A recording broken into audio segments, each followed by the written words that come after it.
It started with a smirk. A little upturn of her lips so subtle I almost missed it. We were sitting at the dinner table the same way we had for years. The plates were set, the wine poured, the soft hum of the radio playing in the background. It should have been a normal evening. It should have been just another night where we talked about work, about plans for the weekend, about nothing in particular. But that smirk, God, that smirk was the first crack in the foundation of everything I thought I knew. "There's something I need to tell you," she said, casually twirling her fork in her pasta.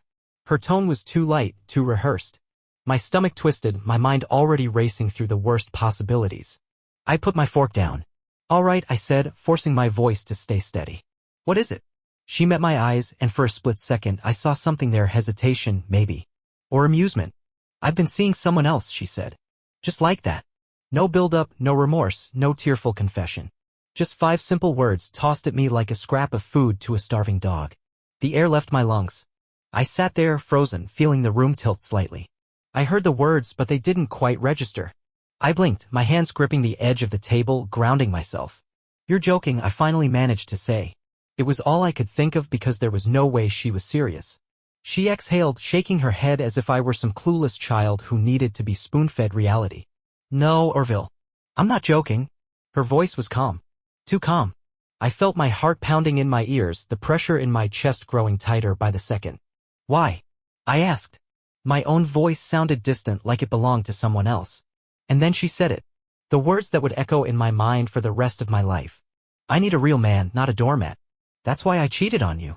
She said it like she was doing me a favor. Like I should be grateful for the revelation. The chair scraped against the floor as I stood up, my hands clenched into fists, not out of anger, but out of sheer disbelief. I stared at her, searching for some sign that this was a sick joke. But there was none. A slow, icy realization settled over me. She wasn't just telling me the truth. She was enjoying it. And in that moment, something inside me snapped, not in rage, not in heartbreak, but in clarity.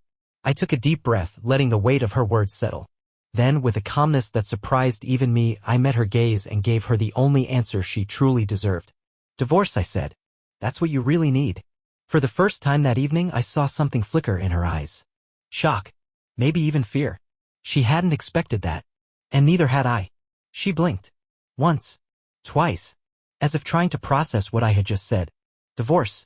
The word hung in the air between us, heavy and undeniable. Her smirk, the one that had been so confidently plastered on her face just moments ago, faltered ever so slightly.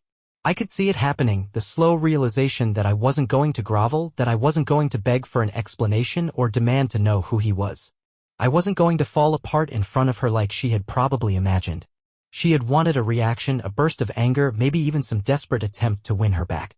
But all I gave her was cold, unwavering certainty. The clink of her fork against the plate sounded deafening in the sudden silence. The air felt thick, suffocating, but I refused to be the first to look away. She had just shattered our marriage with 5 careless words, and now she had to sit in the ruins she created. "You're serious," she finally said, her voice quieter than before. I let out a breath through my nose. "As serious as you were when you decided to cheat on me." Her lips parted slightly, like she wanted to argue, but nothing came out. Maybe for the first time in her life, she had run out of things to say. I pushed my chair back and stood up, feeling an unfamiliar steadiness settle over me. I wasn't numb. I wasn't detached. I felt everything.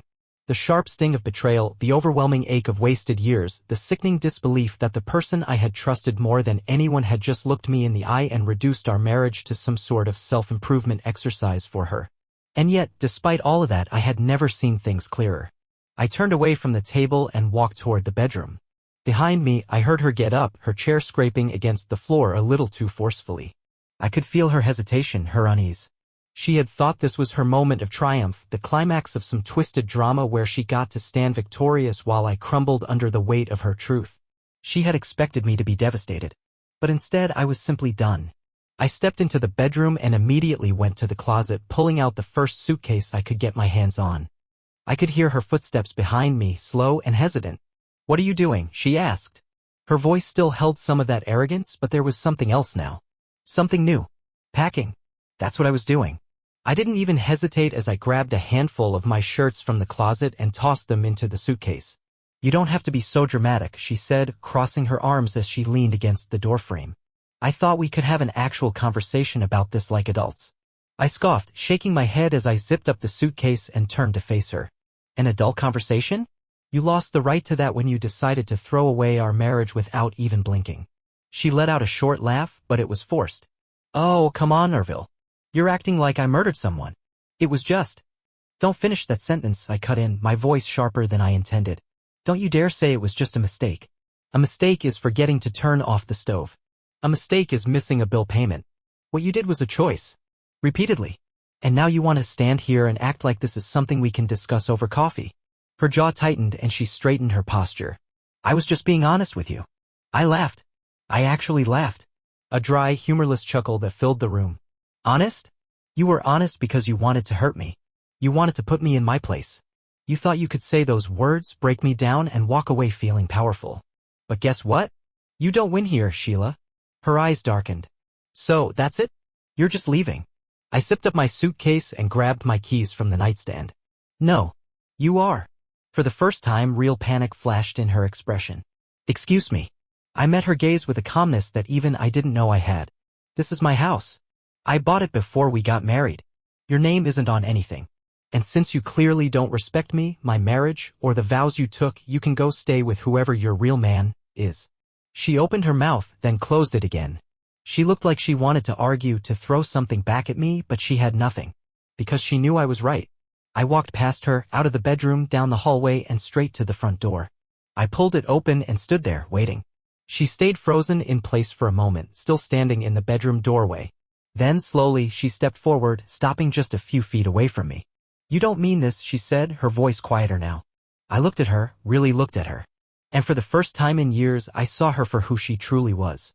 Not the woman I had fallen in love with. Not the partner I had built a life with. Just a stranger who had been wearing a mask for far too long. I do, I said. Now get out? And to my absolute shock, she did. The silence that followed after she walked out was heavier than I expected. I stood there, gripping the doorknob, listening to the echo of her footsteps fading down the driveway. The slam of a car door. The ignition turning over. Then, just like that, she was gone. I should have felt relief. Triumph, even. I had done what so many men in my position struggled to do. I had taken control, refused to be humiliated, and thrown out the woman who betrayed me. But instead of victory, I felt empty. I shut the door slowly, the sound reverberating through the house like a final nail in a coffin. Turning around, I scanned the living room, our living room. The place where we had spent years building a life, watching movies, celebrating birthdays, arguing over furniture choices. Now, it felt like a museum of something already dead. I walked toward the couch and collapsed onto it, my body suddenly feeling like it weighed 100 pounds more. My mind was racing, yet completely still at the same time. The words kept replaying in my head. I need a real man, not a doormat. That's why I cheated on you. She had said it so easily, so casually, like it was some great revelation I should be thankful for. What did that even mean? Not a doormat? Had I been one? I started going over every moment in our marriage, searching for signs, clues, anything that would explain how she had convinced herself that I was somehow the weak one in this relationship. I paid the bills. I made sure she had everything she wanted. I sacrificed, compromised, did the little things that make a marriage work. And for what? So she could go behind my back and justify it by calling me weak? My hands clenched into fists and I let out a bitter laugh. Was this her twisted logic? That being faithful, loving, and dependable made me less of a man? That being reckless and selfish made her strong? If that was the kind of strength she wanted in a man, then maybe she had been right about one thing: I wasn't the man for her. A sharp pang hit my chest at that thought. Not because I regretted anything, but because I finally understood something I hadn't wanted to admit for a long time. She had never truly loved me. Maybe she had loved the comfort I provided. Maybe she had loved the security, the stability. But me, the man underneath all that? No. Because if she had, she wouldn't have been able to look me in the eye and say those words with a smirk. A rush of anger surged through me, and before I could stop myself, I grabbed the nearest thing. A framed photo of our wedding, and hurled it across the room. The glass shattered on impact, the sound sharp and final. I stared at the broken pieces scattered across the floor. The image of our smiling faces now cracked and distorted. That was our marriage. Right there on the floor. I leaned forward, elbows on my knees, rubbing my face with both hands. I should have been done thinking about her. I should have been done feeling anything about her. But the weight of the years, the memories, the betrayal, it wasn't something I could just turn off. The worst part? I didn't even know who she had cheated with.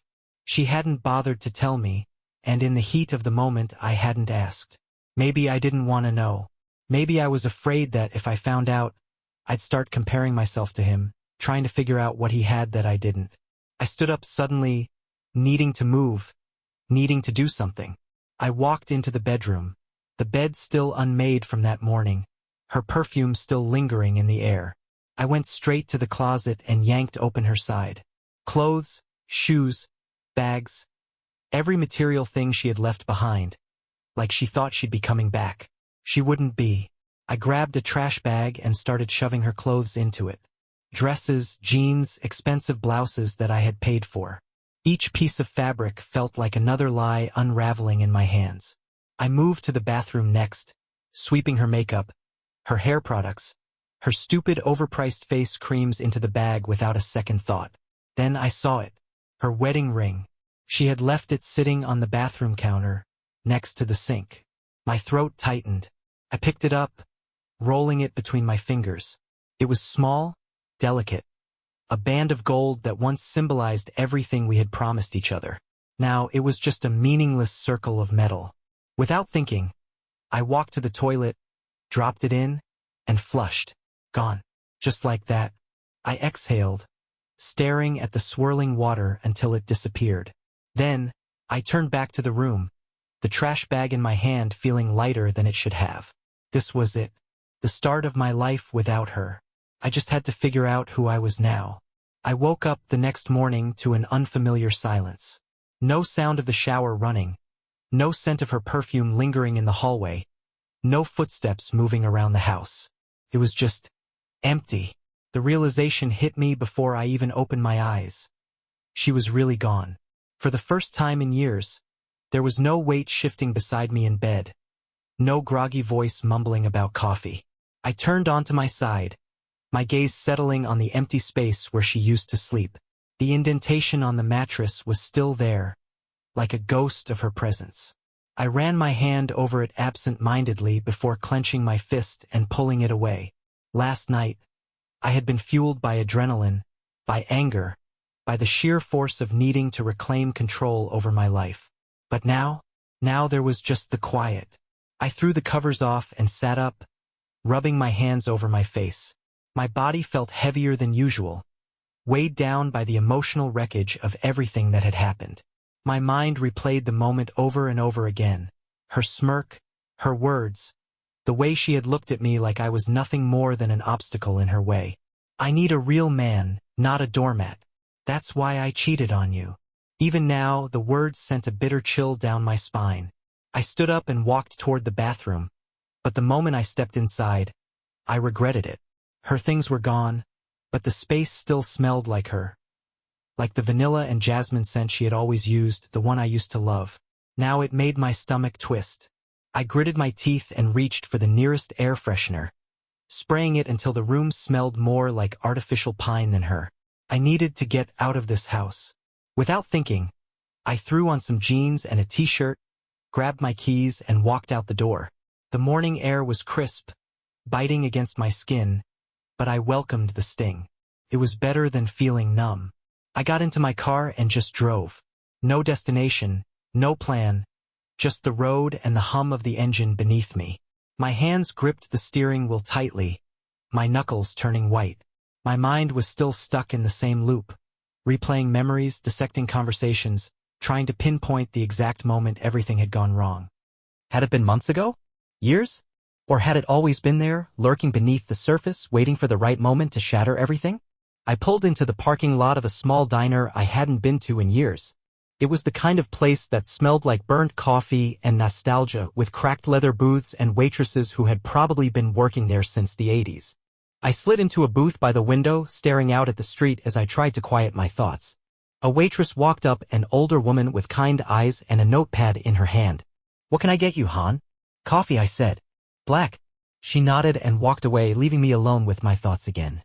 As I sat there, staring at the empty space across from me, I realized how little I actually knew about my own life. So much of it had been built around her, our routines, our habits, our shared plans for the future. Now that she was gone, what was left? Who was I without her? The coffee arrived, steaming and bitter. I took a sip, wincing slightly at the heat. It burned, but I welcomed the discomfort. It was real. Tangible. Unlike the surreal haze I had been trapped in since last night. I pulled out my phone, hesitating for a moment before scrolling through my contacts. My finger hovered over her name. I shouldn't call. I had nothing left to say to her. And yet, my thumb twitched, the temptation strong. Did she regret it? Was she sitting somewhere, thinking about what she had done? Or was she with him, whoever he was, laughing, drinking, celebrating her newfound freedom? I exhaled sharply and locked my phone. No. I wouldn't do this to myself. She had made her choice. Now, I had to make mine. The coffee turned cold before I even touched it again. I stared at the dark liquid, watching the way the light from the diner's overhead lamps reflected off its surface. It felt symbolic in a way, something once warm, now left abandoned and bitter. I leaned back in the booth, letting out a long breath. The urge to call her had passed, but the weight in my chest remained. It wasn't sadness, not exactly. It was something messier, something more complicated. Betrayal. That's what it was. Not just that she cheated, but the way she had justified it. As if it was my fault. As if I had somehow made her do it. I need a real man, not a doormat. The words dug into my ribs like a blade, sharp and twisting. I had spent so much of our marriage being what I thought she wanted, supportive, patient, willing to compromise. And for what? To be tossed aside the moment she decided I wasn't enough? I clenched my jaw and reached into my pocket for my wallet, throwing some bills onto the table before standing up. I needed to move. To do something other than sit here, drowning in my own thoughts. As I stepped outside, the cool air hit me like a slap. It was almost refreshing. Almost. I walked toward my car, but instead of getting in, I leaned against the hood and just stood there. The world around me moved as if nothing had changed, cars passing by, people walking in and out of the diner, life continuing as usual. Meanwhile, my own life had just been appended. For a brief moment, I envied them, all these strangers who, for all I knew, had never experienced the kind of gut-wrenching betrayal I was dealing with. But then again, maybe they had. Maybe they were just better at hiding it. I pulled out my phone and scrolled through my contacts again, but this time, I wasn't looking for her. I stopped at a name I hadn't reached out to in months. Ralph? An old friend, someone I had let drift away because, well, marriage changes things. You start prioritizing couple friends, merging lives, routines, schedules. And somewhere along the way, the friendships that once meant everything start feeling like relics of a past life. I hesitated, then hit call. It rang twice before a familiar voice answered. Orville? Man, it's been forever. I exhaled, running a hand through my hair. Yeah, it has. There was a pause. Then, you all right? I let out a short laugh. Not even close. Want to talk about it? I glanced at the diner, at the people moving around inside. Then at my car. Then at the empty stretch of road ahead. Yeah, I said. I think I do. 15 minutes later, I was sitting in Ralph's living room, a cold beer in my hand, the familiar scent of old books and wood polish filling the air. His place hadn't changed much since the last time I was here, messy but comfortable, like a lived-in time capsule of our 20s. Ralph leaned back in his chair, watching me carefully. So, spill. And I did. I told him everything from the way she had smirked when she confessed to the way I had kicked her out without a second thought. I didn't hold back, didn't sugarcoat anything. And the whole time he just listened. No interruptions, no judgment. Just a friend letting me unload. When I finally finished, he let out a low whistle. Damn. I huffed out a bitter laugh. Yeah. He took a sip of his beer, then set the bottle down on the coffee table. So what now? That was the million-dollar question, wasn't it? What now? I had spent years building a life with someone who clearly hadn't valued it. And now that she was gone, I had no idea what came next. I don't know, I admitted. I really don't. Ralph nodded as if he understood that feeling all too well. Well, he said, the way I see it, you've got two options. You can sit in this mess and let it eat you alive, or you can start figuring out what life looks like without her. I frowned. That's easier said than done. He shrugged. Yeah.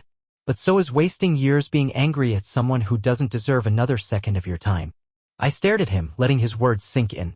Was I really going to let her live rent-free in my head for the rest of my life? No. I had already given her enough. Maybe it was time to start taking something back. I stayed at Ralph's place longer than I had planned. We talked, drank, and for the first time since my life imploded, I didn't feel like I was carrying 1,000 pounds on my chest. There was something freeing about venting to someone who had no stake in the situation, no emotional attachment to her, and no reason to try and convince me to work things out. But eventually, I had to leave. I couldn't hide out at his place forever. The drive home was different this time. No more aimless wandering, no more drowning in my thoughts. My mind was clear. Or maybe not clear, but at least focused. For the first time in a long while, I was thinking about myself instead of us. When I pulled into the driveway, I just sat there, staring at the house. It didn't feel like home anymore.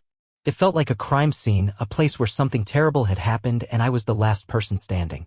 Every room inside held a memory, a ghost of a life I had been living without realizing how fragile it really was. I gritted my teeth and got out of the car. I wasn't going to let this place haunt me. Inside, the silence was suffocating. I could still hear echoes of her footsteps in the hallway, the sound of her laugh from another room, the way she used to hum when she was getting ready in the mornings. But now, those echoes were just that, ghosts of something that no longer existed. I needed to reclaim this space. The first thing I did was head straight to the bedroom. I had already packed up most of her stuff, but there were still remnants of her everywhere. Her favorite candle on the nightstand. A half-empty bottle of perfume in the bathroom. A hair tie on the dresser. I grabbed a trash bag and started tossing everything inside. It wasn't just about getting rid of her things, it was about reclaiming my space. My life. I wasn't going to let myself live in a shrine to someone who had thrown me away like I was nothing. The next thing I tackled was the closet. I yanked open the doors and stared at the rows of shirts, suits, and shoes. Half of them weren't even mine. They were things she had bought for me, things she liked seeing me wear. I pulled out a jacket she had insisted I get, something she said made me look more refined. I had never liked it. I threw it into the bag. One by one, I went through everything she had ever influenced in my life. The furniture she picked out. The paintings she insisted we hang. The color scheme of the living room that I had never really cared for. By the time I was done, the house looked different. It was still the same place, but it felt mine again. I stood in the middle of the living room, taking it all in. The air felt lighter. The weight in my chest wasn't as suffocating. Maybe I wasn't completely okay yet, but I was getting there. Then my phone buzzed. I frowned, pulling it out of my pocket. A text. From her. My stomach tightened, but I didn't let myself hesitate. I opened it. Sheila, hey. Can we talk? I stared at the screen, my jaw clenching. Of course, she wanted to talk now. Now that she had time to sit with her choices, now that she realized I wasn't begging her to stay. I locked my phone and tossed it onto the couch. I wasn't playing her game. Not anymore. I didn't respond to Sheila's text. Not that night, not the next day. In fact, I left my phone face down on the counter and ignored it altogether. I wasn't interested in whatever she had to say. I already knew the pattern. Cheaters always had an excuse, a justification, or worse, an attempt to rewrite history to make themselves the victim. I wasn't going to entertain any of it. Instead, I kept moving forward. The days felt different now, lighter in some ways, but also disorienting. I had spent so many years making decisions based on us, what we wanted, what we needed. Now it was just me. And for the first time, I realized I didn't even know what I wanted. I had spent years working a job I didn't love because it provided stability for our life. I had let go of hobbies, skipped outings with friends, even adjusted the way I spoke to fit into the image of the man Sheila wanted me to be. But now Sheila was gone, and I was standing in the wreckage of a life I had built around someone who never really saw me as enough. I needed to rebuild. Not just my home, but myself. The first thing I did was take a day off work. Not to mope, not to wallow, but to do something for me. I found myself in a small barbershop downtown. I sat in the chair, looking at my reflection in the mirror. A man who looked older than he should. Exhaustion written in every line on my face. I ran a hand through my hair, the same style I had kept for years because Sheila liked it that way. Cut it, I told the barber. Shorter. He nodded, and with each snip of the scissors, I felt like I was shedding another layer of the past. By the time I left, I barely recognized myself. I didn't stop there. I bought clothes I liked, not ones Sheila had picked out. I signed up for a gym membership, not to impress anyone, but because I wanted to feel strong again. I went to a bookstore and picked up novels I had always meant to read, but never had time for. And somewhere in the middle of all of it, I started feeling like a person again. But life has a funny way of testing you just when you start finding your footing. One evening, as I was coming back from the gym, my phone rang. I almost ignored it, assumed it was another unknown number or some spam call, but something made me check. It wasn't an unknown number. It was Sheila. I stared at the screen, my heartbeat picking up. For a second, just a second, I considered letting it go to voicemail. But something inside me told me this wasn't going to stop until I faced it head-on. So I answered. The line was silent for a beat. Then, Orville, she breathed, like she was relieved I had picked up. I stayed quiet, let her sit in it. Are you really not going to talk to me? She asked, her voice softer than I had expected. Why should I? My voice was steady, even, strong. She exhaled, and I could tell she was trying to choose her words carefully. I wanted to explain. I laughed. An actual, amused laugh because of course she did. Explain what? I asked. How you looked me in the eye and told me you cheated because I wasn't a real man. Or were you going to explain how you justified it to yourself? She was quiet. I made a mistake, she finally said, voice barely above a whisper. I shook my head, even though she couldn't see me. A mistake is forgetting an anniversary. A mistake is backing into someone's car. You made a choice, Sheila, and now you have to live with it. Silence again. Then, just when I thought she might hang up, she spoke again. I miss you. I closed my eyes, exhaling through my nose. And maybe a few weeks ago those words would have shattered me. Maybe I would have felt the pull, the temptation to believe she meant them, to let myself hope. But not anymore. You don't miss me, I said. You miss the comfort, the security. You miss knowing that no matter what, I'd always be there. But guess what? I'm not that man anymore. She inhaled sharply, like she had been slapped. And in that moment, I knew I had finally taken my power back. Goodbye, Sheila, I said. And this time I meant it. I hung up, feeling lighter than I had in years. Because for the first time in a long time I was free. The moment I hung up the phone, I knew something inside me had changed permanently. There was no lingering doubt, no second-guessing, no wondering if I had done the right thing. I had walked away from Sheila's manipulation, her self-justifications, and her shallow attempts at damage control. And I wasn't just walking away from her. I was walking away from the man I used to be. For the first time in a long time, I wasn't trying to fix something that was never meant to last. I wasn't questioning if I should have been more of a man, or wondering if I had been too soft. The truth was, I had been myself, and that should have been enough. The fact that it wasn't enough for her, that was her problem, not mine. And now I had my life back. It wasn't an instant transformation. Healing doesn't work like that. Some days were harder than others. There were mornings when I woke up and still expected to hear her in the house. Nights where old memories tried to creep in. But every day it got easier. Every day, I reclaimed another piece of myself that I had lost along the way. I started going out more, not to chase distractions but just to live. I reconnected with friends I had neglected, started saying yes to things I used to say no to. I took trips, tried new foods, explored places I had never been because I had been too busy making life revolve around someone else's wants. And in the process, I rediscovered who I was. Months passed, and the pain of what had happened turned into something different. Not regret, not anger, just understanding. Sheila had done what she had done, and nothing could change that. But she had also given me a gift, even if she never meant to. She forced me to see what I had been blind to for years. That I had settled for less than I deserved. That I had been so focused on keeping someone else happy that I had forgotten to be happy myself. One evening, I found myself at a small cafe, sipping coffee as I watched the world move around me. A woman sat at the table next to mine, her nose buried in a book. She looked up, caught me looking, and smiled. And for the first time since Sheila, I felt something new. Not just attraction but possibility. Not every ending is tragic. Some are just the start of a new beginning. I wasn't bitter. I wasn't broken. I was free.